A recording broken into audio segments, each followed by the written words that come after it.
கோவிலை பற்றி சிலர் பேசிக் கொண்டிருந்தனர். கவின் மிகு கற்களாலும் நேர்ச்சை பொருள்களாலும் கோவில் அழகுபடுத்தப்பட்டிருக்கிறது என்று சிலர் பேசிக் கொண்டிருந்தனர்.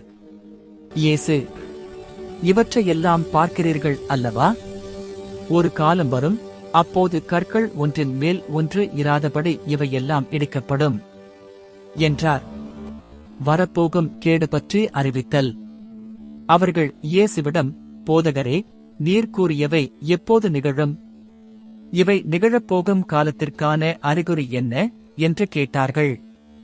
அதற்கு அவர், நீங்கள் ஏமாறாதவாறு பார்த்துக் கொள்ளுங்கள், ஏனெனில் பலர் என் பெயரை வைத்துக் கொண்டு வந்து, நானே அவர் என்றும், காலம் நெருங்கி வந்துவிட்டது என்றும் கூறுவார்கள். அவர்கள் பின்னே போகாதீர்கள். ஆனால் போர் முழக்கங்களையும் குழப்பங்களையும் பற்றி கேள்விப்படும் போது திகிலுறாதீர்கள், ஏனெனில் இவை முதலில் நிகழத்தான் வேண்டும்.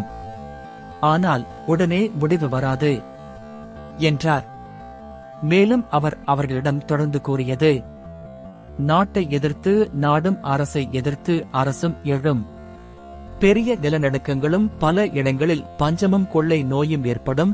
அச்சுறுத்தக்கூடிய பெரிய அடையாளங்களும் வானில் தோன்றும். இவை அனைத்தும் நடந்தேறும் முன் அவர்கள் உங்களை பிடித்து துன்புறுத்துவார்கள், தொழுகை கூடங்களுக்கு கொண்டு செல்வார்கள், சிறையில் அடைப்பார்கள், என் பெயரின் பொருட்டு அரசரிடமும் ஆளுநரிடமும் இழுத்துச் செல்வார்கள். எனக்கு சான்று பகர இவை உங்களுக்கு வாய்ப்பளிக்கும். அப்போது என்ன பதில் அளிப்பது என முன்னதாகவே நீங்கள் கவலைப்பட வேண்டாம். இதை உங்கள் மனத்தில் வைத்துக் கொள்ளுங்கள். ஏனெனில் நானே உங்களுக்கு நாவன்மையையும் ஞானத்தையும் கொடுப்பேன். உங்கள் எதிரில் எவராலும் உங்களை எதிர்த்து நிற்கவும் எதிர்த்து பேசவும் முடியாது.